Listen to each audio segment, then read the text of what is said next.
it doesn't make any sense. It doesn't make any sense. And so they flash back to 20 years, I just turned off my brain. I literally just go, sure, whatever. That's when I texted you. I'm like, so is she a vampire? Yeah, if that's what you're selling me, I guess I'm buying. I guess Right. I'm buying it. I guess I am, because this is crazy. Annyeonghaseyo! Welcome to Afternoona Delight, where Leah, Megan, and Amy, romance novelists, and your K-romance guides. So grab some dekboki and listen to your new favorite unnies. Hey, everybody! I was going to go, hey, Megan. Hey, Amy! I am so excited to be here today. So first of all, before we get to what we're talking about, which I'm really excited about, I just have to say that this morning, so we're recording in the morning because it's just Amy and me. And I delayed our recording a little bit because I had to get in the queue to buy AT's tickets. So AT's, the concert was just announced. They give us a week's notice, like literally. They're like, oh, hey, we're touring. Tickets go on sale in a week. But I had my first kind of like pre-sale code Ticketmaster. This is wild to me that she's never done this before. I know. I always buy resale tickets. I almost always just buy tickets on resale. I'm not saying I don't know if that's good or bad, guys. I'm new at this. Okay. It's stressful. I don't blame you for not wanting to do it. Like, it's the worst thing in the world. That's the reason. Because it's stressful. I like to be able to like leisurely go on and not feel like I'm like in a time crunch. So I had 2 cups of coffee. So I was shaking, and that's not helpful. No, but I managed to get really good seats for my friend and I, the section we wanted, kind of like the location we wanted. So I'm pretty pumped. So I'm in a really good mood about that. I'm super excited for you. And I just got tickets for the Rose yesterday, and it was not stressful at all, even though I did have a pre-sale code. And similarly, like, they just announced this tour. Like, they put up a cryptic post like a week or 2 ago that was like, we're like, is this a tour announcement? Is this a new album announcement? And it's both. And then just randomly, like a week ago, pre-sales next week. Here's all the dates. And yeah, it was not as terrifying as getting Hobie tickets. Hobie tickets were very stressful. It was one thing I was saying to Megan yesterday. I'm like, I love that the Rose is like exploding, and I want them to be the biggest band ever. But on the same token, I don't want to have trouble getting tickets for them. And I had a pre-sale code yesterday, and I got in the queue a minute before. For some reason, I wasn't even thinking about getting in the queue. I was at work. I got in the queue a minute before, and I was still like 129 in line, which, for those of you who have done pre-sales before, like, you are in a good place if you're 1,000, if there are 1,000 people in front of you. So yeah, I got in right away and got tickets, and that's awesome. Great. I know. And they were not like outrageously expensive. Like, after fees, even, they were not outrageous. Mine are kind of outrageous after fees, but it's okay. And I know a lot of our listeners are going to see the Rose and ATs, so this episode will probably air after the ticket sales. So I hope you got what you wanted, or you can find what you want on resale, because I'm sure there will be resales for sure, and the Rose probably. So yeah, I'm really happy for you. I actually really, really wanted to go see the Rose, but the Rose is playing in like DC the same night that ATs is playing in Maryland. I'm really irritated. Yeah, I don't know. So the ATs have famously been fans of the Rose. They go to the Rose concerts. They love them a lot. So like when they're touring around the same time.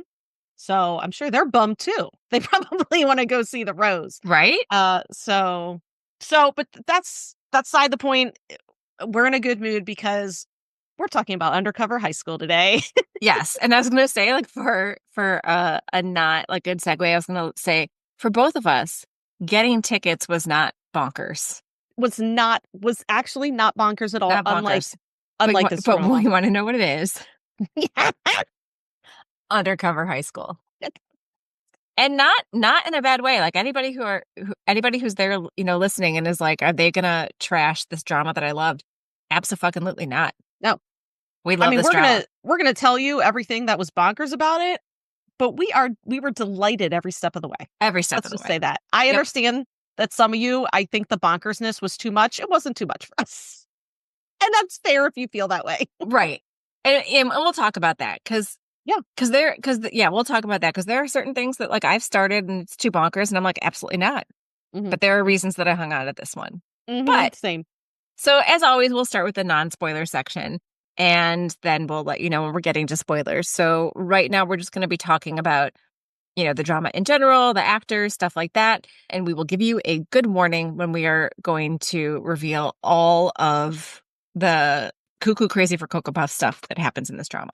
But for now, I'm going to give you all a little synopsis if you don't know about Undercover High School. This is actually from Wikipedia, and it was pretty decent. So I was like, you know what? I'm not going to reinvent the wheel. Undercover High School is a 2025 South Korean action comedy spy television series. That's what they call it, action comedy spy television. I mean, written by Im Young-bin, directed by Choi Jung-in, and starring Seo Kang-Joon and Jin Ki-Joo. I think that is so accurate. First of all, like action comedy, spy, all of it. It sums it up. It does. Yeah. And this drama just ended like a week ago. So we're recording brand new. We're not sure when we're gonna release this. It's gonna be pretty soon. So we're pretty soon after the drama finished. Mm-hmm. So here's the blurb. Jung Hae-Song, a demoted NIS agent following a major incident that occurred during an operation, is tasked with a special mission of tracking down the whereabouts of Emperor Gojong's missing gold bars. Hae-Song hides his identity, goes undercover as a high school student at Byungmun High School, and meets Oh Sua, his homeroom teacher. Sua, a devoted teacher to her students, begins to notice the similarities between Hae-Song and her childhood first love, who left her heartbroken and filled with painful memories. I mean, it's not terrible. It's not. No, it doesn't talk about and we're going to get to GMCs anyway, like goals, motivation, and conflict, because it doesn't really give Sua anything to go on there. Like he's got a little bit of a goal, but there's more that goes into it.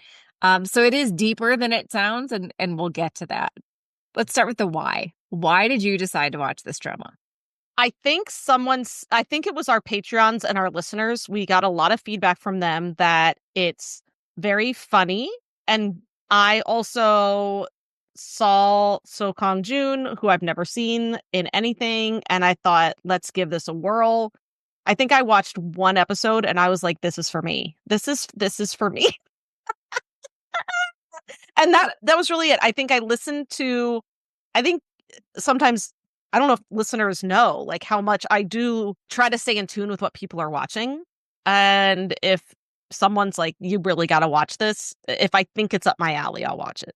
I convinced you. Right? You did. Yeah. But the appeal was also I'm a child of the 80s. I grew up watching the original 21 Jump Street television show. I know that there's 2 movies now that are, a spinoff of that. But I loved 21 Jump Street, the television show, which was not a comedy at all. It was definitely. So I wasn't sure what I was in for here, because Megan's like, it's amazing. I think you're going to love it. You should try it. And Megan usually does not steer me wrong. So, except for, what do you call it? Run on. Run on. Oh God, you're never going to let me forget. Never let me live it down. But yeah, since Run On, I think you haven't steered me wrong.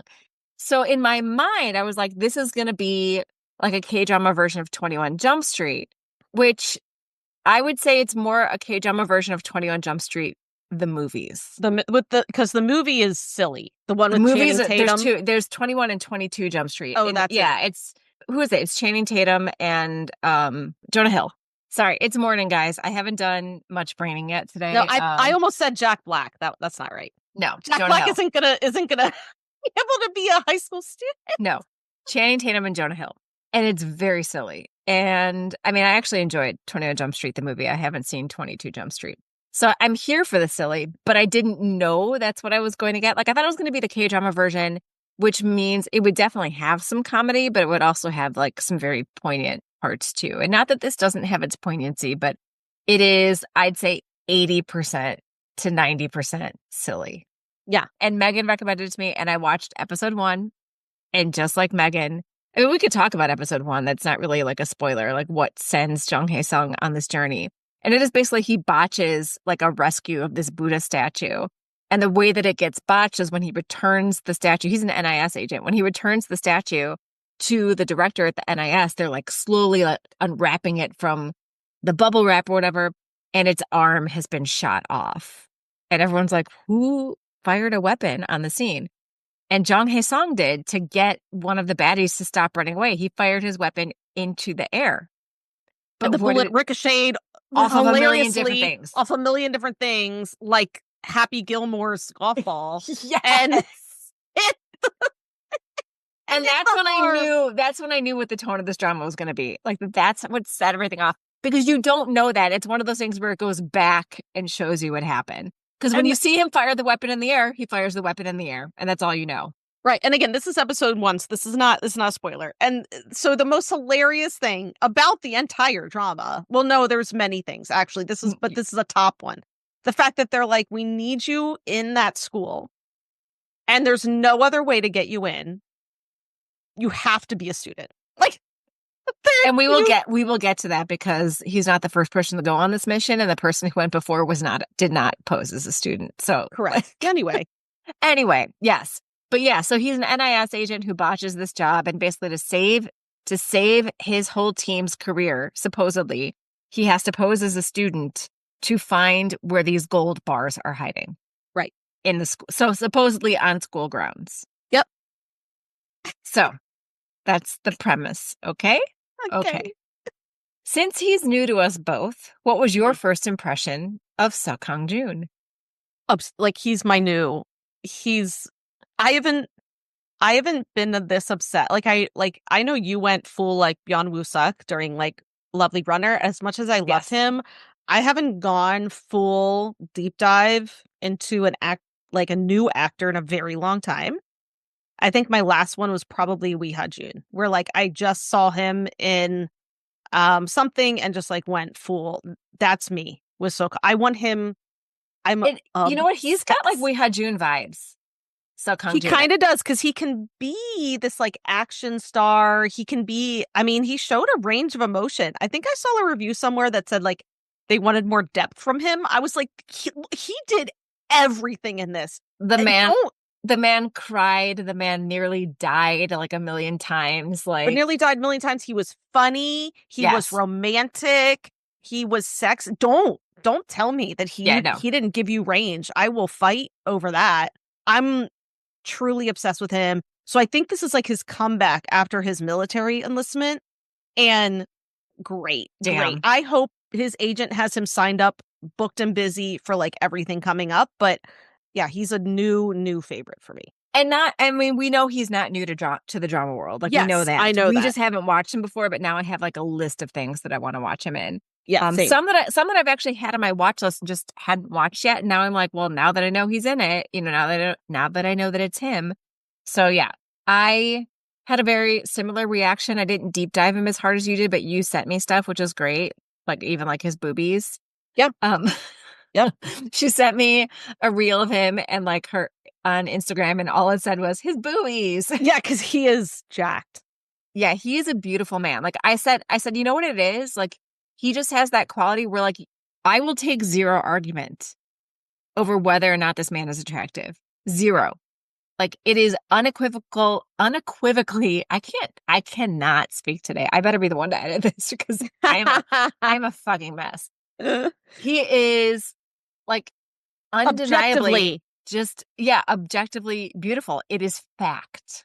It is fact. It is not opinion. Yeah, you likened him to Chris Evans. I did. I said he would be the like Korean version of like having that all American look, and I don't mean to be like shitty in saying that. Like I don't know what that definition is in Korean. He has the all Korean look. Korean look. Yeah, I just feel like he's just got that like. He just has that face where he's probably fits like all the beauty standards in Korea. The way he walks, incredible. The way he carries himself, like it's a whole package. It really is. Yeah, and he has his eyes are light. They're a light brown, and trust me, this drama wants you to know that. The amount of times that they had like the sun shining on his face to highlight his eye color is nonstop. And I actually saw an interview with him where he was like, I don't have the same eye color as my parents. For a long time, I thought I was adopted because my eye color is different than theirs. Yeah, he's incredible. He's incredible. And he gives so much range. I mean, as ridiculous. I know. As they made him react to some of the scenes they put this guy in. absolutely We'll get there. insanity. We'll get there. Yeah, and the fact that he made me believe it, I would have been a different drama with someone less capable. And I do like it did in a way remind me a little bit of Cafe Minimdong insofar as we've got, like we've got mystery, we've got a very good looking, hero who does the silly and does, the emotion too. But I don't, as wild as this drama got, for some reason I feel like Cafe Minimdong was sillier Yeah, it in was tone. You know what I mean? yeah, well, I think part of it is I think Cafe Minimdong got like unwieldy a little bit with like the plot. Well, so did Undercover High School. So actually, I don't Undercover know why. Like that's this is the difference. Cafe Minimdong was longer. So there was more silly and the there you plot got go. There you even go. more unwieldy. Whereas this was only 12 episodes and it could It could only not go do so longer. much. Yeah, it could not go longer. That's a good point. And I I've think mentioned that's this fine. before, and I'll say it again. I'm really enjoying 12 episode dramas right now. I think that is my sweet spot. I think that's why I was hesitant for Moon Lovers and why, according to you and Leanna, I probably won't continue with it because of I how don't, long it is. yeah, Um, I don't have the attention span right now. I don't like even it's 16 fair. sounds like a lot for me right now. Yeah. And this was 12 and it was good at 12. Yeah. It's good at 12. Yeah, Probably I could mean, have been that's 10, but you know, we've been doing 12 episode dramas lately, and I've like the new ones, and I've really been enjoying like me too. drama producers, directors out there, keep it coming because I'm enjoying it. Me too. Okay, so what's a Western comp that you would give this drama other than 21 Jump Street? Don't know. This was hard. We talked about it. I set you Wait, up for what? this. Oh my Indiana gosh, you're Jones and right. the Last Indiana. I'm sorry, Crusade. you're right. I'm sorry, you did set me up for it. I'm sorry, you're right. We did talk about this. And actually, we called Seo Kang-Joon Indy throughout like the whole time we were talking about him. We called him Indy because it really is. It's Indiana Jones and the Last Crusade. There's father stuff, which we're gonna We'll get get to to. it. Yeah. And And he's instead like, of the Grail, we're looking for the gold. yeah, and he's like dealing with like in the drama they call them urban legends, but it's still very similar to like things that Indy had to deal with which would be like legends or curses or something like that. So That it were was it clues, right? That They were were clues. It was they're it was clues. Yeah. it was like a modern day Korean Indiana Jones, and I would say that So Kong Joon really had that like indie type attitude where like so like he would get himself in a pickle, and he would be like, ah, like he would, like Indy was always like Right. Like I hate snakes. exasperated, Yeah. exasperated. Is that the exasperated? Exasperated. Yeah. Thank you. Or I don't know if you remember, I don't remember which Indiana Jones movie this was, but where he like meets someone who was like, he meets like a villain who has all these like swords and he's like flashing all these swords around and Indy's like, oh my God, he just takes out his gun and shoots him. Do you know That would this? be, Do you know the story behind that? There's a reason why they did that scene and it didn't become like a fight scene. oh, And it was because Harrison Ford, because they were filming on location, I don't remember where, but mhm. he was having some tummy issues. Oh, and he's like, I'm not doing this. And I don't know if he said I'm not doing this, but it was something along the lines of like where they just needed to do that scene really quickly because Yeah. he was not in a good way. No way. I didn't know that because it's so indie. Yeah. And It so, is so indie. and that I could picture So Kong Joon's character doing that. For I sure. could picture hit like that. That is the type of hero vibe we're getting. He's a hero, and he's not necessarily a reluctant hero, but like a lot of things are by accident, which is I always like love. Yeah. Yeah. He's an NIS agent. So he's like obviously Yes. there for a reason. Capable. Yeah, for sure. For Yeah. sure. But yeah, we called him Indy a lot, and we'll get to the further connections as we go into the spoiler section. Right. So on a scale of 1 to ridiculous, how would you rate the plot of this drama? And part 2, why did this drama work for you while other dramas with just as far-fetched plots maybe did not? So first, 1 to So, ridiculous. I mean, 9. If we're saying like ridiculous is 10, like a Yeah. 9, but see, here's the thing, which we're going to get to. The goal, motivation, and conflict for the main leads is extremely clear.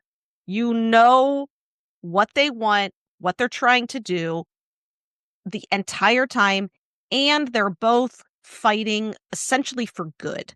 They're either fighting for like the benefit of the country or the benefit of a school full of children. Okay? So they're good people. Like, and I think that that is one of the main things is you want them to succeed. You're rooting for them the entire time. You want them to succeed. You want the villains to go down. The villains are very hateable. Yes. And so Zero redemption. I think that's why. There's no murky motivations for the people that you're rooting for. The villains are very bad and you want them to go down. And so it's so easy to just like go with the flow of the plot. It's just, and also Seo Kang-Joon is so charming. So charming that you are just following him through it. It's a little bit like Healer, where you have this Yes. Yes. there you cannot there is some weird stuff going on in the plot of Healer, okay? And you forgive a lot because Ji Chang-wook is you root for him so hard. He's so charming. You want the villains to go down and you want him to win. And I would say this is like similar. It's really fun to root for Seo Kang-Joon's character. Yeah, I mean the main characters are so likable Mhm. that as silly as it can get, it's hard to not want to keep going. And not just like the main leads as far as like romantic chemistry, but like I think everybody just had chemistry. Like So Kang Joon, like his character and all of the students at school had great chemistry. He Yes. had great chemistry with his NIS team. Mhm. The NIS team themselves were hilarious. Yeah, like Oh Soa's relationship with her mom and with her fellow, her fellow teacher friends. There was just so much going on that seemed authentic that I thought that balanced the silly out, Yeah. if that makes Yeah, sense. yeah, and again, I think we've mentioned stuff like this before. There was an earnestness to Yeah. this. There was an earnestness to all the characters, and I think that was why it felt essentially like authentic. They were all in Mhm, and that made it believable. mhm. Okay, so different scale here. Yeah. On a scale of 1 to please stop already, where do you stand on main characters who had different names as children? I don't even care anymore. Fine, change their names. Change their names for no reason. The reason that they change the names of these characters because you'll see they like had met as children, which whatever. I mean, that's not really a spoiler. No. It's in the blurb actually that you Yeah. read, but their names are different. And the reason we're given for the name changes is so dumb. It's so dumb. Like it's so far-fetched. There's no reason for these name changes. The only reason is so that these characters don't realize who they are to each other. Like Right. it's just so obvious. Right. And yet I was like, okay. Because the first time we ever saw this was when we watched What's Wrong with Secretary Kim, and we didn't know that this was, like, A thing. a thing, like Mhm, a K-drama trope or plot mhm. device or whatever, and I remember thinking it was so crazy that there would have been a name change, and I'm not in case you're one of, like, the 7 people who haven't seen What's Wrong with Secretary Kim, I'm not gonna, like, spoil whose name is changed, Right. but it was so crazy what went along with this name change Right. to kind of bury a Mhm. painful past.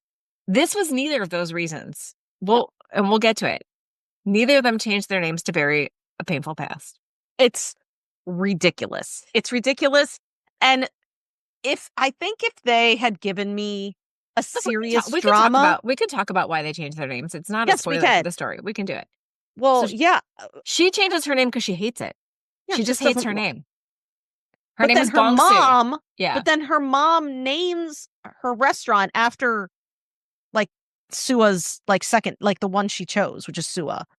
right. It's like that's what she although we learn later this is not the mom's long-term job. This is a second Second I career. don't second career, thank you.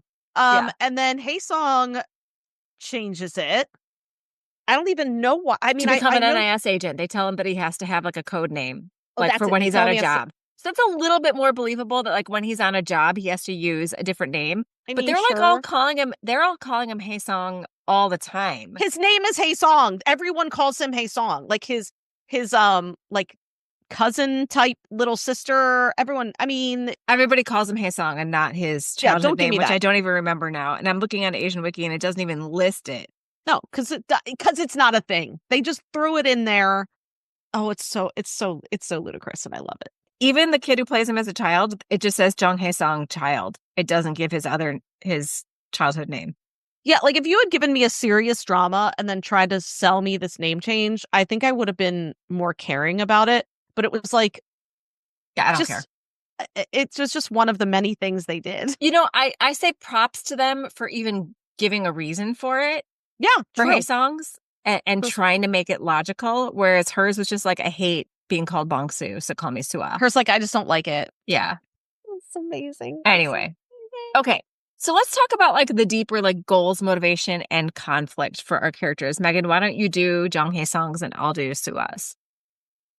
Okay, so Jeong Hae-Song, I would say he's got kind of two goals in this drama. So his main goal, his overarching goal is always to find out what happened to his father. Okay, so his father disappeared when he was like, what, 6? No, yeah, 6, something like that. And so he's always been trying to find out what happened to his father. But his short-term goal, his current goal, is to keep his job. And in order to do that, he has to find the gold in the school. And it's not just him being threatened, like his whole team will be dismantled. So it's, a little altruistic as well. And then the conflict, obviously, is it's a terrible plan. It's a terrible plan to go undercover as a high school student When you're 31 years old. when you're 31 years old and it's not helping you find the gold, really. And the conflict also is, well, the chairwoman. She's Right. an evil, evil lady. I mean, essentially. And other people too. Other villains. Yes. I mean, his goal is yes, like find the gold, figure out what happened to his father who's been missing for 22 years. And it's all tied together and It is. It's all tied it together. makes For sure. sense why Yeah. he takes this job. The job itself just doesn't make a whole lot of sense. Right. His dad was an NIS agent. That's the thing. Like, it all makes sense why he's doing his like goal and motivation. It's just that the actual plan is what doesn't make sense. The fact that there are professional NIS agents who thought that this was the good plan. Right. So And yeah, Amy, so what's Osua's goal, motivation, and conflict? So Sua is a part-time teacher and has been since she started her job. And her goal is to become a full-time teacher and to do anything she can to get that full-time teaching certificate. She loves her students. She does everything for her students. She loves her job, but it does make her have to like agree to all of like the departmental like extra jobs that nobody else wants. And she, kind of kisses ass to her boss, the vice principal, in order to, stay in good standing. So that's her goal, is basically to do right by her students, to become a full-time teacher. Motivation is a former student who we find out later in the drama got framed by the Richie Riches of the school for something she didn't do and had to end up leaving school. And Sua stuck up for her, even though she was reprimanded for it. And so this student said, we need more teachers like you. Promise me that you're going to become a full-time teacher. Yeah. And so she's doing it for the student. Her conflict is this new student she has in her homeroom, Jeong Hae-Song, who comes out of nowhere, shakes things up, deals with the bullies. And then eventually her conflict becomes she is working for a school whose chairwoman is doing dastardly things to become even more powerful. And so this goal that she wants, which is to become a full-time teacher, is going to be thwarted by this woman who she wants to help take down. One thing I want to say first is one thing I did absolutely love about this drama was Sua wasn't just this like female sidekick, which we often get, especially when you have like a main lead. I mean, this drama was clearly a vehicle for Seo Kang-Joon, and it was, Jung Hae-Song's the main character, but you have Soo-ah, who very much had her own goal, motivation, and conflict. She had agency. She made her own decisions. Like, there were plenty of times where she had to make decisions independent of Hae-Song based on what she thought was right or wrong. And I love that about her. I Yeah. love that they gave her agency throughout the whole drama, and she wasn't just sort of like swept up with Hae-Song. So props to the writers, I think, for that. And because she was so fun to root for as well. And again, she stuck up for the students separate from Hae-Song. Like, it's not like she was just like hiding behind him. She was a really, really great, strong character. Yep. I liked her a lot. Yeah. Okay. So I think that kind of sums up. That's enough talking about this without spoilers, because we need to get into the really fun stuff here. Yes, right? we do. So if you have not watched Undercover High School and you are in the mood for a wild ride with a super fun cast, pause us and go hunker down on Vicky for 12 episodes and enjoy. You will not be disappointed. Yeah. I don't care. Well, except Leah. This is one I forgot to say. We're not recording with Leah because this is not for her. Absolutely not. This is not like for her. Leah, with all of her molecules, hates anything heist-like. And this entire thing is like a heist. And it is like a heist, even though they're not trying to steal for personal gain. They're trying to steal for, governmental security. Right. Although, I mean, you know what? Let's just kick it off. Let's kick off the spoiler section with talking about how preposterous this whole gold situation is. Oh my God. Because basically, this is one of the first things that I texted Megan when I started watching it. I said, Wait, okay. Read what you texted me. Okay, I gotta find it. It's an Instagram, right? About the gold that might exist. Okay, here it is. This is what I'll read what you texted me. Okay. You texted me on Instagram because you like this is episode 1, and you texted, if these gold bars that no one knew existed before now get smuggled out of that school, it will be a huge loss of state funds for Korea. And then you wrote, the math isn't mathing, but I don't care. Let's get this 30-year-old man into a school uniform. I laughed so hard when you wrote that, because that is how preposterous it is. Like, no one knows these gold bars exist. No one. But yet they keep saying how this is going to be monetarily a huge loss for Korea. It's not going to be a loss. It will be like a gain if they find it, I guess. But like, how is it a loss for Korea if they lose these gold bars that nobody's even sure exist? No one's even sure they exist. And then I also wrote, I'm like, if national intelligence believes there are billions of won buried on school property, could they just get a warrant to search it? You'd think, because they get a warrant later in the... I wrote probably, but where's the fun in that? Where's the fun in that? They get a warrant later in the drama. They do. They get a warrant. So why couldn't they get a warrant at the beginning? Well, I guess we know it's because the director was like kind of in all this. I mean, I guess in a roundabout way they explain why this is the job, but it's crazy. It's absolutely crazy because so basically I just jotted down some bullet points here because I'm like, we don't need organization for this discussion because this drama is not organized in any way, shape, or form. Wait, I still need to keep going on this though. Oh, go. Okay. Why couldn't he have been a janitor, a security officer, a cafeteria worker? He could have been numerous other things to get him into that school. But no, they had to put him in a school uniform, make him sit in class, and be a full student. Even study for a midterm to get him onto the student council. There's the amount of side quests that he had to do. There's a modeling side quest. Remember, there's a whole thing where he has to be. That takes up half an episode where he has to learn how to be a model. So that he could earn back his demerits for missing school. It's truly insane. And in the beginning, I will say more stuff happens in the school later, but in the beginning, he is doing all of his searching for this gold outside of school hours. He's sneaking in. It's more work for him. I'm going to pee. It's more work for him to hide his identity as a student than it would be for him to just be a police officer and sneak on school grounds.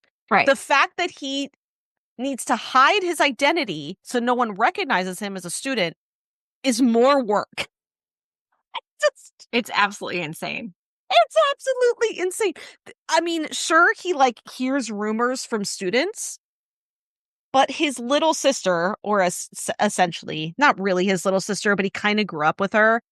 She's a Right. student there.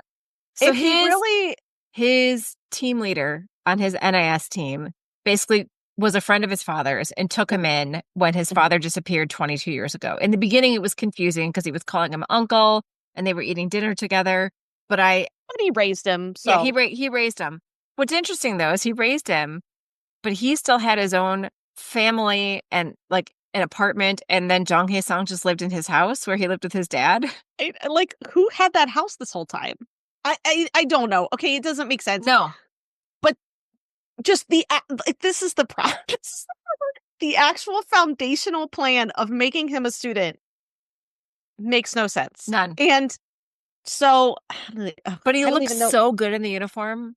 I can't even like this is not like An Bo-hyun playing his teenage self This is in not. See You in My 19th Life. It's This not. is not An Bo-hyun playing. Yeah, stuffing his big ass into a tiny. And not that Seo Kang-Joon isn't a beautiful built man who looks like a man, but it just worked for me, him in that It uniform. worked, and what's funny is like With his sparkling white like sneakers, like the female and lead even says at one point, "You looked really good at that uniform." Says it to him, and she's the teacher. Oh, it kills me. It kills me. Because she does like realize her attraction for him before she knows who he is. Right. I do like that they revealed that by episode 6. That did they too. did not let her have the hots for a student because the one time she like found herself thinking he was good looking, she's like, "What the hell's wrong with me?" And yeah, because when she first meets him, he's drinking at her parents' restaurant, and he beats up these guys who are trying to steal from her mother. That's when he like has not yet become a high school student. So that's when she sees him first, and she like falls for him like love at first sight. She's like, "Oh my god, he saved me! Like what a Prince Charming." And then he shows up at school, and he's her student, and she's like, "Ew, oh my god, ew." And then the first thing she does is reprimand him for drinking. So like, there's no icky business. There truly is not. There's no icky business. A couple times she's like, "Oh no, he's kind of cute," and then she's like, "Ew, he's like 18." What the real romance starts far past when she knows he's like a 31-year-old man. So thank God. Yes. So yeah, let's talk about the dad connection here because that I think that really feeds into his goal motivation conflict. Like, does he want to find this gold? Yes, but he also has been for his entire life since he was 9 years old trying to figure out what happened to his dad 22 years ago because his dad goes out to work as an NIS agent the night before Hae-Song's birthday. Mm-hmm. And, he reprimands his dad saying like, you better not be late for my birthday. And he's like, I will be waking you up, to wish you a happy birthday. Like, I'll see you in the morning. Don't worry. And then his dad never comes home. Never returns. So that is, I think, his biggest goal outside of anything he's truly doing for the NIS, because he became an NIS agent because his dad was an NIS agent and he wants to find his dad, find out what happened to his dad. Right. And obviously this all ties in, which the first time we realize that his father ties into this current mission is that Sua finds a yearbook picture that shows a picture of the father as like a former faculty member. That's when you first know. Isn't the Notebook before that? I think I know. I don't think the Notebook is before that. So then he's sneaking into where do I even start? He's sneaking. So Hae-Song at one point is sneaking into the school to investigate one of the urban legends, which we'll get to because that's like the whole plot of this drama is that he has to investigate the urban legends to find the gold. So he's investigating one of the urban legends. A man falls off the roof to his death, and in his dead hand is clutched his father's notebook. And that's the night that she finds. That's the same night that it's actually the same night she finds the picture. But so you realize, oh my God, this is, and I have to admit, great twist, because I knew his father was going to they kept saying, my father's missing, my father's missing. They would have said, if his father was never coming back into the picture, or what happened to his father, they just would have said, my father died. That's the trauma of it. He wants to honor his dead father. That's kind of how they present it at the beginning. They're like, he wants to be a successful NIS agent to honor his father. Right. That's how you think it's going. You don't realize that, like, the whole plot of his missing father, at least I didn't think that, was actually coming back around. Tied to the school. Right. Tied to the school. I admit, like, I know we're talking about the bonkersness of the plot, but, like, that was very good. I really liked that aspect of it. And that's part of why I think this drama worked as well, is because you're really giving it a big emotional lift by him now not only wanting to find the gold, but also realizing that his father is tied up into it, because his father's notebook is full of these urban legends that his father has been trying to decipher. So it's his father's notes. There's like stickers on the front that like Hae-Song put on as a kid, and it was a cool twist. Yeah, I liked that part of it. I liked that made his goal even more important, like why we need to like complete this mission. Yeah. And that's where we also got the further connection to Indiana Jones and the Last Crusade, because that is my favorite Indiana Jones movie. And if you don't know, that is where Indy is not only on this quest for the Holy Grail, is on the quest to find his father, who was always searching for the Grail. Yep. And his father is played by Sean Connery. Oh, love, love, love. It's such a good Sean Connery. Yeah, it's so good. If you haven't watched all the Indiana Jones movies, just watch that one and you'll be good. Yeah, except we'll get to it, but so Megan and I were joking around when we found out that the father was tied up in this and he's missing, presumed alive, right? They keep saying missing. So missing. I'm like, maybe we're like, is he surviving on gold bars somewhere, like in the basement of the school? He had amnesia somewhere. That's what I thought was going to happen. I thought we were going to find him and he had amnesia. That's what I thought. It's not what happened. We'll get there. We're in the spoiler section, but we're not there yet. So now you have like the gist of the story. We've got, Sua ends up becoming an honorary NIS agent to help the team. And it becomes this like, big sort of, team mission for the second half of the drama, which I enjoyed. But me too. There's some stuff that we have to talk about that I think is, fun and funny. So first, I would like to talk about fight choreography. Yes, let's do that. As a person who you all know does not do well with violence, this drama is my type of violence. It's healer type violence. It is. Where it's a lot of action, very little blood. Even when there is blood, like if somebody gets shot or stabbed, which happens, you just see blood on their clothes. Like that's it. Yeah, it's just not. It's not anything that is triggering at all to me. And I feel like if it's not triggering to me, it's going to be mostly okay for any of you who are the same as me with violence. I would say the most violent thing that happened, because at one point too, Hae-Song gets hit on the back of the head with a bat, but you don't see it. You only hear it. Probably the most violent thing was that car crash. Yeah. That was probably it. But it's a car crash, so it doesn't feel like. No, you just see him crawling out of it afterwards. Right. So, okay. I just want to get this one thing off my chest right now, fight choreography, just to give you guys an idea of the silly versus the serious in this. So we've got NIS agents who are always fighting the baddies who are like the henchmen of the chairwoman, who is our villain. But the baddies are also NIS and police officers, because they're basically like the people that she has like under her thumb with like blackmail or whatever. Yep. So in theory, all very skilled fighters, right? They can all fight. Yeah. And there are some fights where everybody's pulling out like their best martial arts moves. But then there is this fight in a hallway where Hae-Song's not there. I feel like this would never happen with Hae-Song being part of the fight. He's not there because he's been captured, and it's his team fighting the baddies team, and they're just pulling each other's hair. That's the whole fight. It's pulling each other's hair.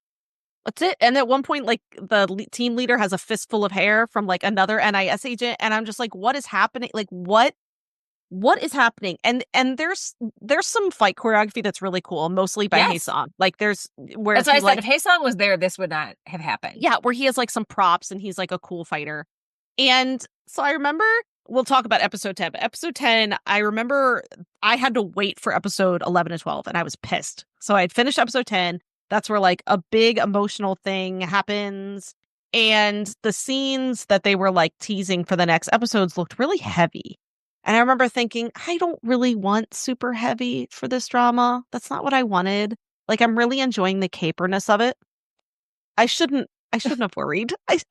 Episode 11 was pure caper chaos. So at one And they point, have the best caper music. oh The my God, score for this, like their stop. version of, they're like, it's like a comedic version of Mission Impossible. It's It's do so do great. do do Yeah, do it's so do do do do do. It's so great. the best. At one point, Sua, to like save Hae-Song, she just sprays everyone with a fire extinguisher. Okay, so then and Hae-Song, Including like, Hae-Song. including Hae-Song, so he's covered in the fire extinguisher stuff, dust, whatever it is. And he's like, why did you follow me? Like, he's like throwing a temper tantrum that she's like putting herself in danger and also like messing with what's going on. And then they have to run down to this lobby of the hotel, and his NIS team is there. And they're like, we got it. And it turns into full caper fighting, silly hair pulling fighting. And I'm laughing so loud. I'm like scream laughing because it's so insane. It nearly jumped the shark, but just like didn't yet. It like breached the surface. That's like, it was so ludicrous, and I loved every minute of it. The fight choreography in this is truly insane because you either get talented Hae-Sung or you get hair pulling, just everybody else. Madness. Yeah. Hae-Sung's the only one in Korea that can fight. And everybody else seems to be able to fight when he's there. Right. Against even him, though he can take on a whole team of people and lay them all flat. Oh my God. Remember when he fought the whole team of people like outside the chairwoman's office? It was crazy. It was, yes. They came at him one at a time, as you do. Or at the junkyard. Oh my God, the junkyard scene. Or at the junkyard. Yep. The junkyard scene. Oh my God, the car crushing. How did I just forget about that? Yes. Oh my God, the car crushing junkyard scene was insane. I can't believe it even happened. Okay, let's keep going. It was so funny. Okay, so let's talk about the urban legends. So God. As you mentioned earlier, let's set it up. He finds his dad's notebook, and his dad's notebook has all these urban legends in it that sound a lot more like riddles. Yeah, right? They kind of are. They're all stories about past students of the high school who took their own lives or were done dirty by other people at the school, like bullied and stuff like that. So they're pretty dark urban legends. And supposedly, these urban legends, they've turned into these urban legends where, don't be at the school at night because red eyes will poke out at you from the grandfather clock, or, this half a body of this dead ballerina will come and get you in the dance studio. So there's all these urban legends that sound like they're coming from like a 90s teen horror flick, right? But they're clues to where the gold is. What is so freaking weird is why this is even a thing. So where did they come from? Yeah, the whole point is that the founder of the school, and this was back in like the 40s. So this is Japanese occupation because he was a Japanese sympathizer. Yes. So this was like back in like the 30s or 40s. So like like independence kind of. Well, basically he hid the gold when Korea had their independence. Yeah. Okay. So that was the whole point, is that he was like, they'll take my gold. Seo Byung-moon is the character's name. And here's something super hilarious. Yeah. There's an actor attributed to him, even though we never really see him much. Like we just see him hiding the gold. And the thumbnail for the picture of him is the portrait that's up in the school. That's funny.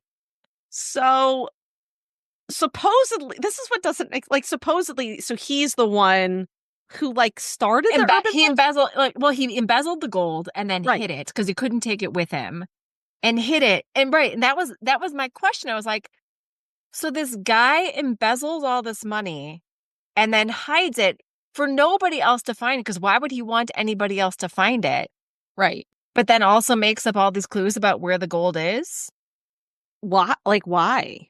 It doesn't can't logic your way out of this. It doesn't make any, I don't, why don't you just have like a map with an X on it? Like the fact that these are like weird urban legends that you have to solve to In a find the certain gold order, too. In a in certain a order. certain order. So this is, and like that is the gist of the plot, is that Hae-Song is working his way. He's like talking to students, but he really only talks to one student, Dong-min, who gives him like the details of the urban legend. So he's working his way, but the urban legends are also not tied together well. Like you think that one leads to the other, but it's kind of weird. Like he finds this like, who put the fake skeleton? Who put the fake skeleton in the We floorboards? have to talk about this. Who I put know. the fake skeleton And how did with he the know it was key in the fake? floorboards? And how did he know it was fake? How do you know it's fake? Who put the little ballerina slip? It was like, who set up this fucking thing? The guy? The guy from whatever his name is? Seo Byung-moon? Yeah. But why? Why?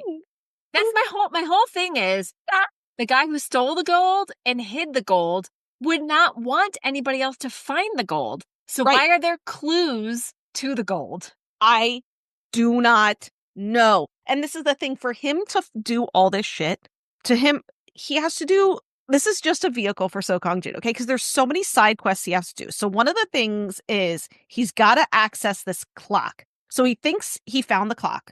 But no, there's two clocks that are identical. They're twin clocks. They're twin clocks. Twin grandfather clocks. And the other twin clock is in the student council room that's locked. And the only way you can get in is if you're on the student council. I can't. And the only way you can get on the student council is to have a certain standing in your grades. And he can't steal a key. No. Which would make the most sense, is to steal a key. He's already broken into the boarded up building. Stop. I can't. Where the dead ballerina's fake skeleton is. Stop. But he can't do it again. So he's got to get on the student council. So first he has to take a midterm. Get a midterm and get in the top 10 of his class. So he has to study like crazy. So we go through all this. Then he makes top 10, but he still can't get on student council because he has demerits because he missed a school day. In order to erase the demerit, he has to earn the demerits back by doing something for the school. Earn the demerits back. He's got a model. So then, like again, he's got to win a modeling contest. Win a modeling contest. The face of the high school. So that's a whole side quest he has to do. Where he has to learn how to be a model and model for the school. And at this point, Sua is like on board. She knows he's fake. She knows everything. Or she knows he's a fake student. So then he gets on the school board and he can finally access this clock situation. And I don't even remember what leads to that. I don't remember what the clock does. The clock was the red eyes. Something about the red eyes. And I don't remember. I don't know. And then, of course, the one urban legend is they have to get to the grand baby piano, whatever. Baby the grand piano that's in the chairwoman's office. That's the only, and so then play the school song. And so they think, oh, the best way to do it is during a gala when there's 50 fucking million people in the school. When everybody's there to catch them. They have to, I can't. They have to like turn off the lights. And then they're all dressed up. So Sua's in a gown. And that's the only way they can do this. And that's when he gets in the chairwoman's office and realizes she was the one who worked with one of the NIS directors to do this whole thing. Right. Like there's the mole. And he finds his file with his real name on her computer. I need to also talk about that they were trying to figure out the piano thing that night. Like she wanted him to be in her office that night. Right. I really couldn't think about this for too long because it broke my brain and I decided not to. I don't understand why she needed this. Why did she need him to find the gold? Why did she even need him? She couldn't investigate with all she got her the resources. Notebook. Once she got the notebook, she didn't. She needed the notebook. That's true. But he didn't have the notebook. It's still dumb. It doesn't make any sense why you would be like, the one person with motivation to find the gold and really like take me down because I was responsible for the death of his father. He's the one I'm going to use. Like it's diabolical evil. And maybe that's like the point is she just wanted to like fuck with him and I don't know. She is that. I mean, she does say at one point, you have no idea what a crazy bitch with nothing to lose will do. And I was like, you go, girl. I mean, I guess. Yeah, you go. I mean, it's just the entire, once he found the files on her computer and realized that she was like behind actually sending him undercover, I just couldn't think too hard about it. No. Because To it try and didn't put make it all together. Because then didn't he make sense. suspects his team leader as being the mole, and they Which try we and knew throw that us was a off red with that. I'm like, herring. there's no way. There is absolutely no way. And it was a red herring, and it ends up being the director at the NIS, and he gets his throat slit, so that's all fine. And when they find, I guess, should we move on to like what happens to his dad? Or I do we have mean, something? so I'm sorry, it's so not. one of my bullet points is just skeletons. I can't deal. So the whole time I kept thinking they're not going to like make him find his dad dead, right? They're not going to make him find his dad's body. Like that doesn't seem like this type of drama. Right, right. So when he finds this underground bunker directly beneath the entrance of the school, let's The also bust. talk about So basically you had to spin the bust and it slid open, which let me just go back a second to the original director. Did he have a bronze bust of himself built with a mechanical door that opened into a secret underground lair in the 40s or whenever? Like, no. No.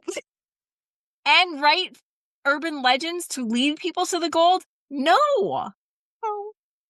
With running electricity all down in there, they have like, or were the legends meant to be for like his ancestors, because the chairwoman is his ancestor. mm-hmm. But even still, so what? No. If he was just trying to leave himself like a post-it note of where to find the gold, he could have just put under my statue. Under my bust, under my face. So, of course, Hae-Song goes down there, looks for the gold, doesn't find a gold, but he finds his father's skeleton. Legit, I screamed out loud. Shoes still on. Shoes still on. His shoes still on. His tiny skeleton feet. A watch on his little skeleton wrist. And a bullet in his remains. I realized that I was supposed to find this sad, maybe, because Hae-Song is, of course, like bawling his eyes out. And all I could think of was they did not. Like, I think I posted in Patreon, I was like, I did not think that this drama was going to go full skeleton, but it went full skeleton. And I still cannot believe it. I still cannot believe that is what they had him do in this drama. It would be like, don't you find that insane that they had him find his dad's skeleton? I don't to find out he was dead. I don't know what else they could have done. What else they could have done to confirm the death? I guess because we couldn't have found like a burial mound or something like that. It shouldn't be like above ground anymore. I guess you're right. I don't know how else they could have done it, but it's still, because we already had an earlier skeleton situation where he was like, that's just a model. Oh, that was a fake skeleton, which he knew right away because he's a genius. He's a skeleton genius. But he knew this one was real because he had his daddy's watch on. It had dad's watch on and dad's suit. I don't know. Because it was a very emotional scene for him, but sitting there with his dad's full skeleton, fully dressed with his shoes still on. Because basically what happens is the chairwoman meets with the dad. Like, that's what he was going to do that night. He would not. So we could talk about what we think he was going to do. He was picked up. Oh, wait. Are you talking about the dad now? Yeah. Okay, so 20 years ago. 22, let's 22 explain years ago. How the dad died is 22 years ago. So the dad was posing as a teacher at the high school. Makes way more sense. Posing as a teacher to also find the gold. Yeah, right? To also find. Yeah. And he had his notebook that had all the urban legends in it and stuff like that. And he leaves Hae-Song one night. I can only guess. My hope is that he was going to his director to say that he found the gold. I hope. That's what my hope is. But he is intercepted 22 years ago. So then I text Megan and I'm like, is the chairwoman a vampire? Because in real life, the actress who plays the chairwoman, Kim Shin-rock, is 44 years old. Which Kim Shin-rock killed it. Let's just talk about she was great. That. She was great. And if I had naturally straight hair, I would get that haircut in a heartbeat. Yeah, she looked amazing. She was great. But she's 44 years old in real life. So are you trying to get me to believe that when she was 22, she was still the chairwoman of this high Or school. 20. She's just been a chairwoman her Right, whole life. however old she was. And like this was it took her 20 what years did they intercept him for? Was it just the notebook? I don't remember. It doesn't matter. I don't Because remember. he runs away and because of course they meet on the roof, as people always of the do. school. And he goes running down the stairs, and the chairwoman shoots him as he runs down, and he buries himself in the bunker that only he knows how to get into under the bust, and collapses against a bookcase and bleeds out. So at least we know he didn't just because when they found him, when they first made him find the skeleton, I was like, did he just wither away down there because he was locked in there? Because that's awful. That's what I thought too. No, he didn't really suffer. He died very quickly, whatever. But I'm very confused.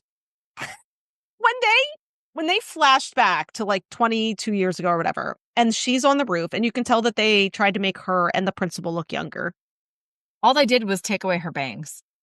Yeah, and kind of smooth out her face a little bit to take away some of the wrinkles. They could put a filter on her face, but they could put a Snapchat filter on her face. But I mean, anyway, the fact that she's been at this for 22 years, and the fact that for 22 years she never had she's rich, she's trying or something. According to her, she's doing what she's doing for the good of Korea, because she wants to build Edu City and have only the best of the best students be able to be a part of Edu City. And so she's also been forging GPAs and only letting those who pay her enough have high GPAs. And so she's very corrupt. She wants to weed out the poor. She wants to correct. She wants to weed out the poor, so basically only the rich kids get a good education. So she's clearly a terrible person. But I just don't understand what she's been doing for 20 years. How has she not found the gold, or how has she not found this underground bunker for 20 years that's directly below? It's in the main part of the school. It's in the main entrance. I don't understand. Yeah. It makes no if she's only looking for the notebook, the thing is Hae-Song doesn't even have the fucking notebook. He doesn't have the notebook. I don't it doesn't make any sense. It doesn't make any sense. And so when they flash back to 20 years, I just turned off my brain. I literally just go, sure, whatever. That's when I texted you. I'm like, so is she a vampire? Yeah, if that's what you're selling me, I guess I'm buying. I guess I'm buying it. I guess I am, because this is crazy. We're asking all these questions and sounding angry about it, but we're not. No, I loved it. It's just wild. I loved this drama. So let's talk about some of the other wild stuff, because we're not going to make sense of the gold situation. No. No. We didn't finish the gold. We have to finish the gold. Because why don't we just finish off the gold? Yes. So the gold.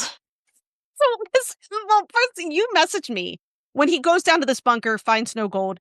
You're like, so there's no gold. This whole there never was gold. Right. Yeah. Are you telling me that there was never any gold, and we just went through this whole drama and there's no fucking gold? And I didn't say anything. Right. And I'm glad you didn't. Glad you didn't, because then we get to the very last episode, and Hae-Song is kind of cleaning up in this room that used to be he was very into stars, and that's why he named himself Hae-Song. Because doesn't Hae-Song mean star? Something like that. And he and his dad used to look at the stars through a telescope and talk about the Big Dipper and the North Star. And he put the glow in the dark stars on the ceiling to make the constellations. He asked his dad if the North Star was real. And he's like, well, yeah, the North Star is real. You have to, if you find the North Star, then you find your way, kind of thing.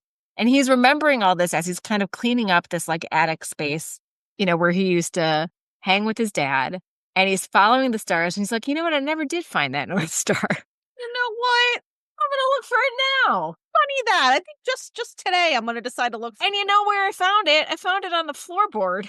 And gosh, that floorboard feels kind of hollow. I wonder what's up there. I'm going to pry that up. And as soon as he found the star on the floor, I was like, no, give me a fucking break. The gold has been in the house the whole time. Right. And yes, the gold has been in the house the whole time. Pulls up the floorboard, and there's the gold bars in his house, in his attic, this entire freaking time. I also would like to note, who's storing gold bars in an attic that is very heavy. Is it reinforced with steel walls? I have questions on why the Right, house we're is not able to like we're on an upper floor where this could run just an like crash through your attic. foundation. This is crazy. But Yeah. like, so then the question becomes, and again, folks, I love this drama, start to finish. But then the question becomes, when did he find the gold? How long has he been hanging on to it? Why didn't he take it right to the director? Did he already suspect the director, who was his team leader at the time, right? Mm-hmm. The guy who ends up being the director was his dad's team leader. And so that's right. That's who brought him to the chairwoman, was his director, right? Right. His team leader. So was he not turning it in because he knew his team leader was under her thumb? How are you transporting those gold bars? Right. Like in a How? backpack that's gonna tip you over like a turtle? We're talking a lot of gold bars. Like, I feel like we're not. It's a lot of gold bars. Like Okay, this is when you see the original founder hiding the gold, it's a lot more than what they show us at the end. So it's like you have to believe that Hae-Song was just seeing a tip of the tip of the pile. right, because when they show the pile, it's like the size of a Volkswagen. It is like a Volkswagen like Jetta size of gold bars. Like, we're talking right? I don't I don't so How is so he how so is my he transporting gold the bars? only thing that I can logic out is that night when he was leaving Hae-Song, he was going to tell somebody he trusted about the gold. Yes, I But understand he's that. intercepted. No, I'm saying that's the only thing I Right. can do. That's the only thing I can do. Right. It still makes no sense how he transported those gold bars. Makes zero, like, there's so many questions about how logistically that was possible. No, does he And have I like a love Brinks truck that like he backs up to the school and loads right. it inconspicuously? And Hae-Song has no questions. He's just like, "Oh, my old man, And then he calls crafty his old team leader man, and he's like, "The mission's finally complete." I found the bars." And I was like, "You aren't like curious how this happened? How It your was dad's it was totally like that smile, like, "Dad, you little you little old yeah, you sly you son fox, of a you." gun. You sly son of a gun." Amazing. It's so good. It's so ludicrous. Oh my God. But yeah, let's talk about Sua's mom. Okay, so first of all, I need to talk about this actress. So her name is Kim Young-ah, okay? She was just And in My Dearest Nemesis too. she has had a year. Okay, so she was in My Dearest Nemesis. She was essentially like the She male was like lead. Secretary Kim, Yeah, she basically. was like a secretary, and she had a good role. Like, she was well Yes. liked. She was very, like, she was instrumental to the plot. Okay, she was also in Study Group, and I am going to give a very slight spoiler for Study Group. She is the male lead's mother in Study Group. Okay, he is like this, like, almost superhero level character. He has like amazing strength and like martial arts. And his mom is very, very conservative. And again, she's played by Kim Young-ah. But later we find out she herself is an incredible martial artist. And that reveal is absolutely amazing in Study Group, because basically she just like performs this like taekwondo kick that you are like, holy shit, that's where he gets it. It's amazing. And then in this, so she's had a year, okay? Like, props to her, because she's played every single one of these roles with all of her, Yeah, okay? I loved her. I loved her. So she is Sua's mom, and you think she's just this kind of like, Owns a ramen restaurant. that's Yeah. it. That's it. And you think she's sort of just this like side character that like sort of gets in the way sometimes. Um And thinks Hae-Song is cute, and every time she's with, she hopes that something's going on between them. yes. But in Undercover High School, she is more than just a ramen. This is one of the biggest.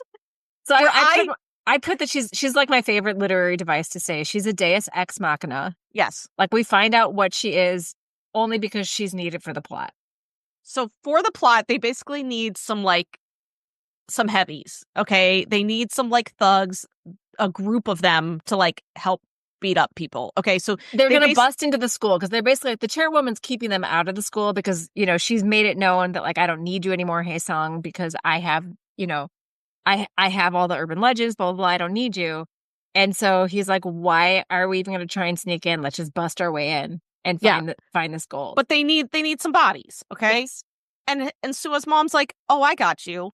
And again, she's like this like ramen owner. She's always wearing like conservative clothes. Then all of a sudden they show her in like a leather jacket, her hair slicked back. All She black. walks all black. She walks into a Sunglasses.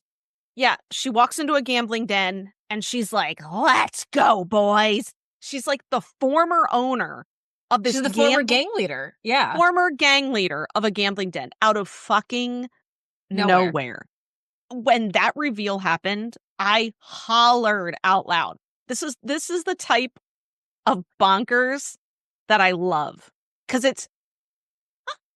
It's literally just there to fix a plot hole. it's there to fix a plot hole because they need bodies. That's literally not even a plot hole. It's like No, a plot. it's a plot device. Yeah. And what's funny is like Suwa doesn't know because they like kind of pass it off. They're like, "Did you know?" And she's like, "No." Like that's it. Like that's the extent of it. It's insane. It's insane. And I loved every minute of it, though. I loved that. Like I love that actress. I love that I immediately recognized her from My Dearest Nemesis. And I that always makes me happy when I recognize somebody. I don't know if you noticed in the very beginning the gang leader that Hae-Song drags into school on his motorcycle to prove that the bully is actually the bully. Oh yeah. That's Jin-Moo from The Assault. It's like what a weird role. He I like know. just plays this like and he still has like dyed hair. Like it's like his signature now. Poor guy's like typecast. It was really funny. Should we talk about the end? Yeah, so let's talk about the end. Oh my. So the chairwoman has a full meltdown Because there's no gold. There's no gold as far as this because we still don't. She know still thinks that Hae-Song like stole her gold. Yeah. So she's in full meltdown mode. She's like doing this villain monologue in the school with all the students. So she's like, I'm trapping the students in here and they're going to listen to me. And when they try to leave, because they're supposed to, because the board wants to kick her out, but there needs to be a petition by the students to kick her off the board as chairwoman. And so the students are there to sign the petition and she's there to make sure they don't. Yeah. And she loses her mind.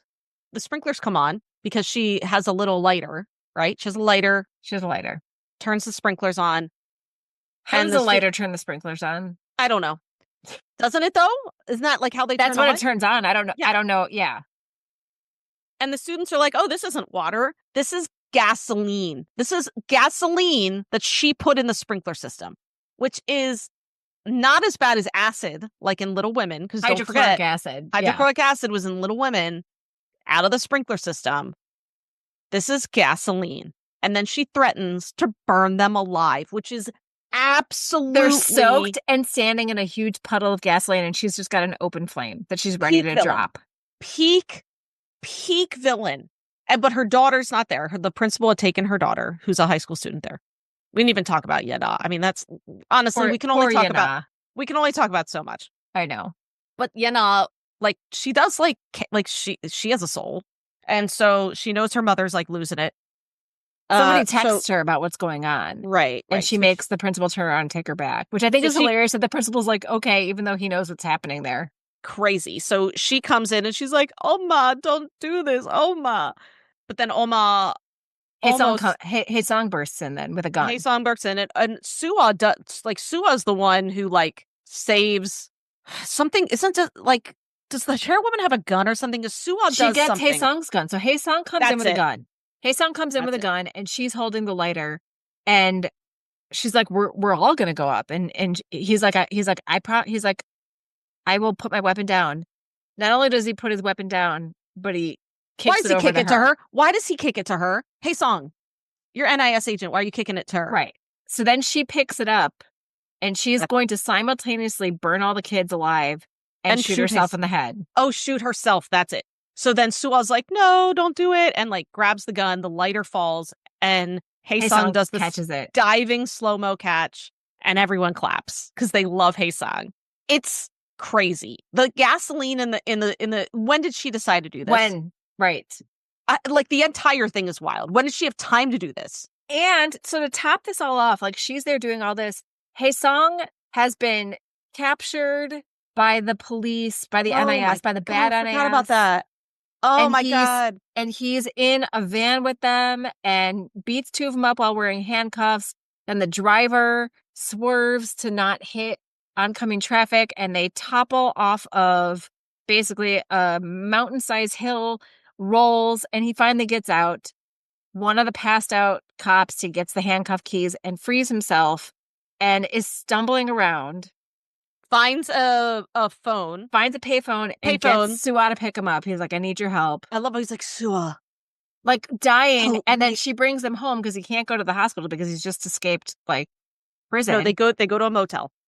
And she wakes up in the morning and he's just making them coffee like nothing ever happened. Stop. He's like, I heal fast. I'm like, let me just say, I am so happy that he started having these like episodes of like dizziness and stuff like that the next day. And after the big finale of like save all the students, stuff like that, he collapses. And I'm like, this man better be diagnosed with a concussion. Thank God he was. And he because was. I was like, yeah, when he wakes up the next day and he's just chilling, making coffee for her, I was like, what is happening? He was like, he would have had multiple broken bones. I do not understand. Like it was insane. Like he was collapsed in a phone booth. Collapse in a phone booth. I do think it's funny because the NIS agents come into the hotel room and one of them accidentally turns on the TV and there is PORN on the TV and they all can't figure out how to turn off the TV and Hae-Song's just like, oh, like he's so annoyed. And that's what I'm saying. Like, even when there's like serious moments, sort of, because there were high stakes in this. Yes. She was going to burn students alive. This is my point. There are high stakes in this, but yet they always had this like levity and this comedy that just brought you right back down to like the hilariousness of it and made me, that's why I liked it. That's why I liked it, because it made me laugh so hard.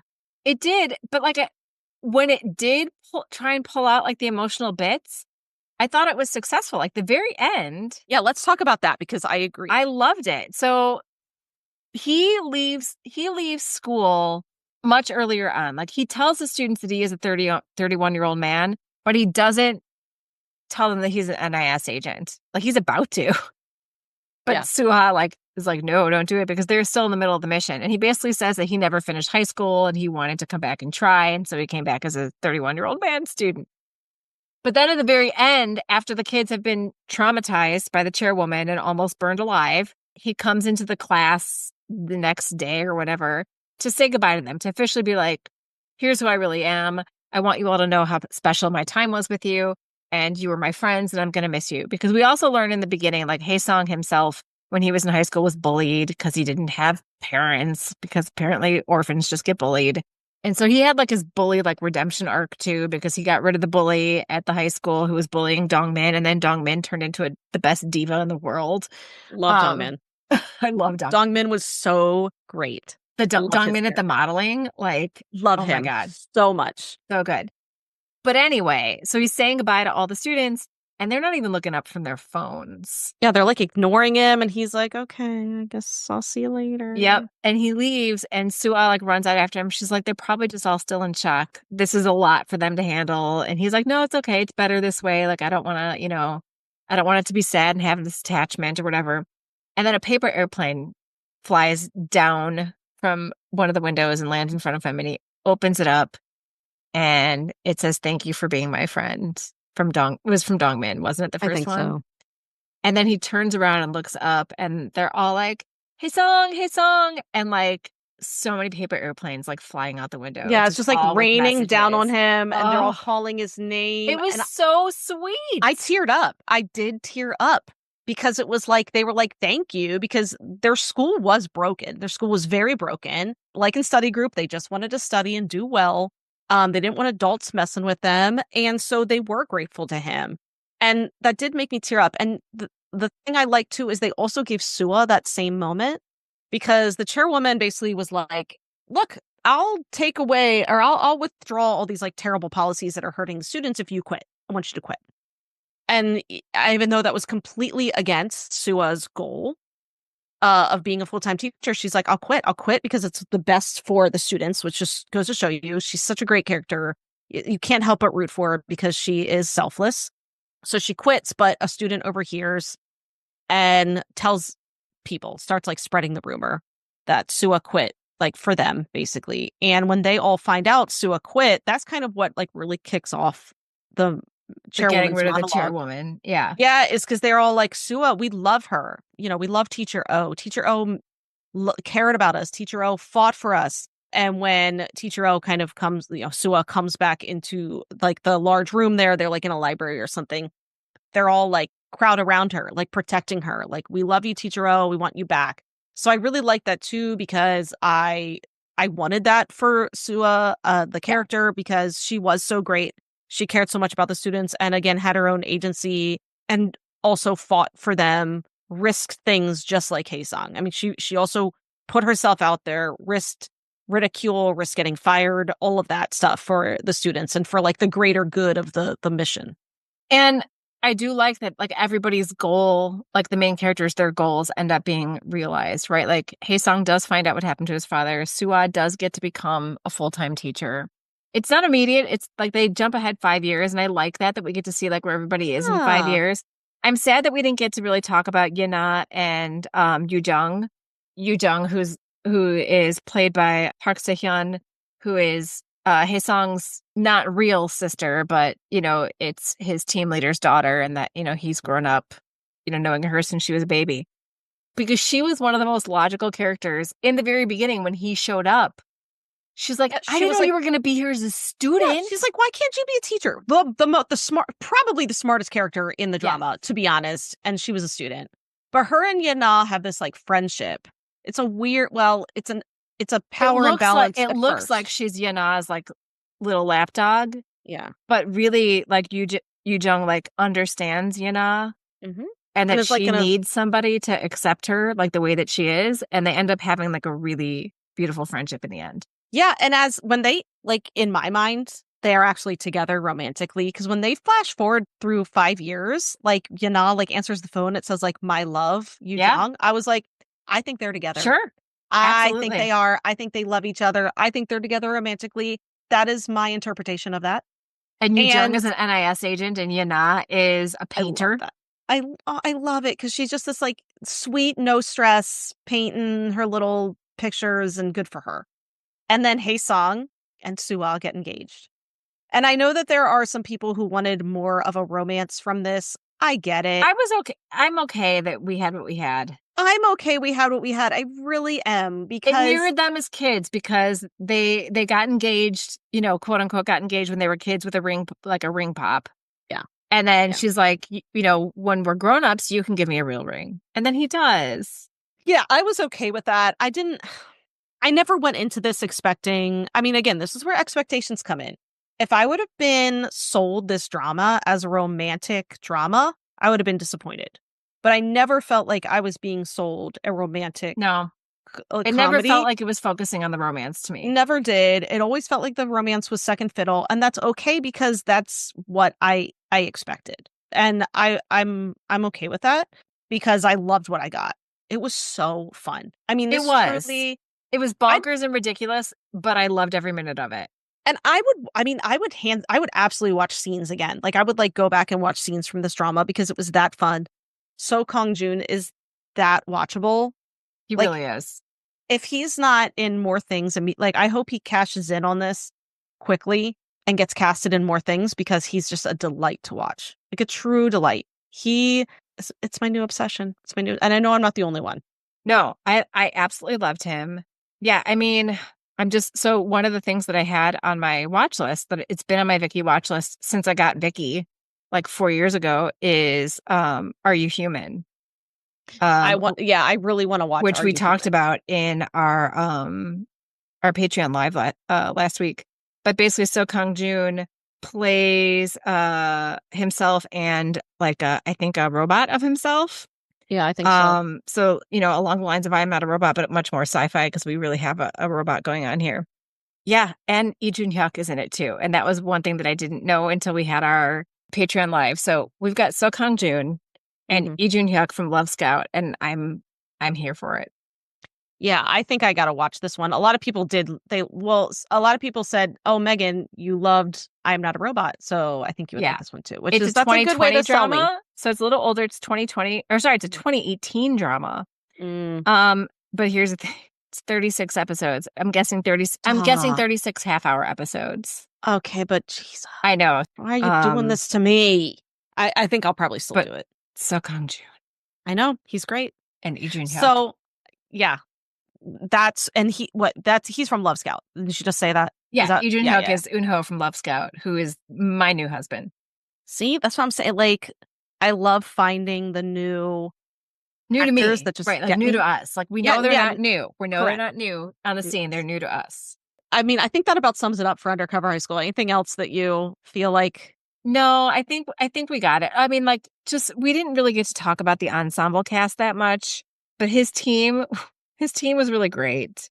I just want to give props to them. So his NIS team, his team leader and also surrogate father, An Suk-ho, played by Jun Bae-soo, and then his two team members, Young Hoon, played by Jo Buk-rae, and Park Mi-jung, played by Yoon Ga-lee.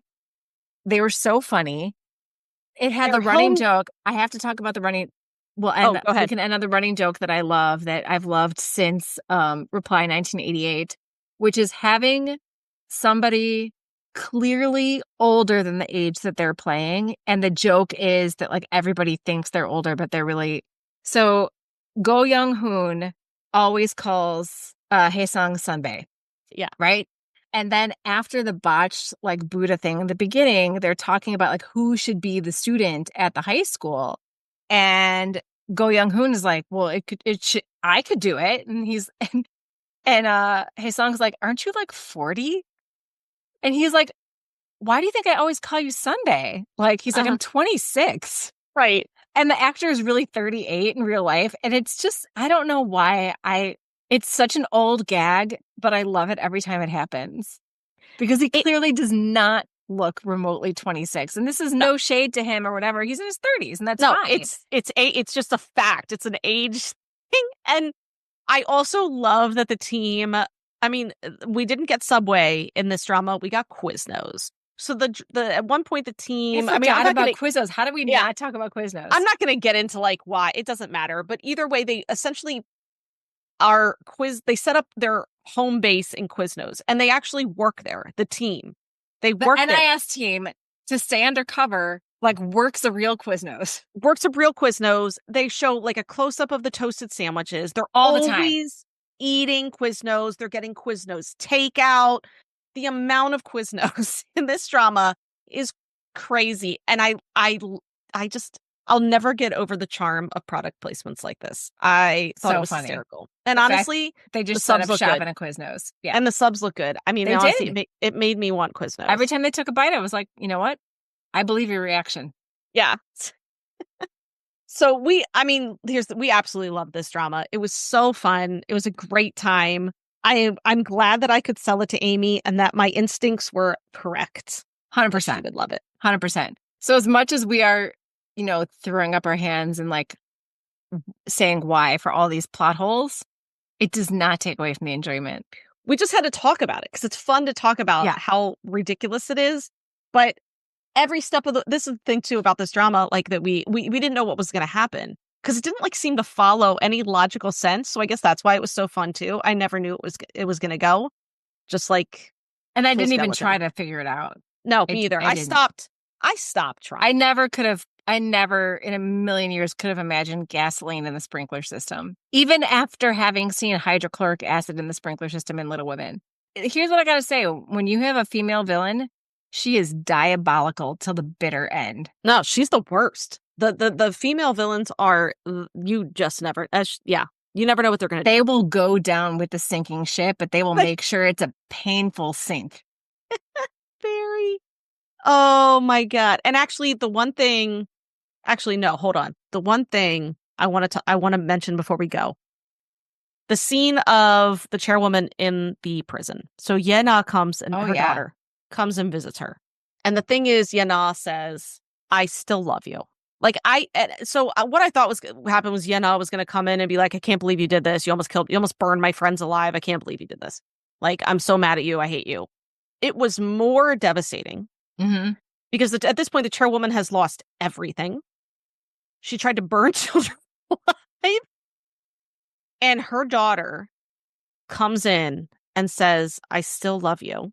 And in my And opinion, but she says, but it will take me time to understand you. it will, but I still love you. Yeah. And to me, that was even more devastating because at that point, then the chair, like Yana leaves, the chairwoman completely breaks down into like heaving sobs. Keening, because I think that is even more devastating to her.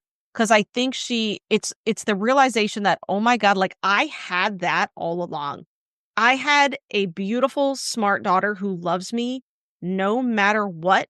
And took it for granted. Took it for granted and I threw it all away. So I feel like that ending was so perfect for the chairwoman because she is going to have to deal with that and think about that she still has the love of her daughter and she threw it all away. She's going to have to think about that for the rest of her life. Yeah. So I think that ending, it wasn't what I expected again, but I thought it was very smart. And I liked it for Yana too, because Yana could have been totally broken by all this. And girl was probably still is in therapy, and rightfully so. Art therapy, probably. Yeah. But I liked that she had agency in the end to be able to have the last word, because her mom totally manipulated her throughout the drama. So for her to have the agency to have the last word and to have it be a powerful end like that, I really liked it. Me too. It was a good ending. So good ending, full of gold and skeletons and a chairwoman in prison. How the gold did not fall through the floorboards and onto somebody's head in the kitchen, I don't know. And no Edu City, which was the stupidest name I've ever heard. Edu City. Stupider than Peoples? Stupider than Peoples. Oh, God. All right. Well, we hope you liked Undercover High School as much as we did. Let us know what you think. Thanks, everyone. We'll see you next time. Annyeong. Kamsahamnida. Thank you for listening to Afternoona Delight. Where can you find us outside the pod? Head on over to afternoonadelight.com.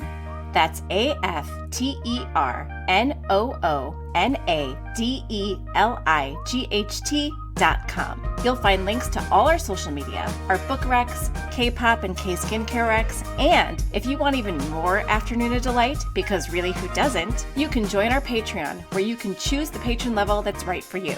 Join in daily K-drama conversations, listen to bonus podcast episodes just for patrons, and participate in our monthly live K-drama support group via Zoom. We can't wait for you to be a part of the community. Until next time, annyeong!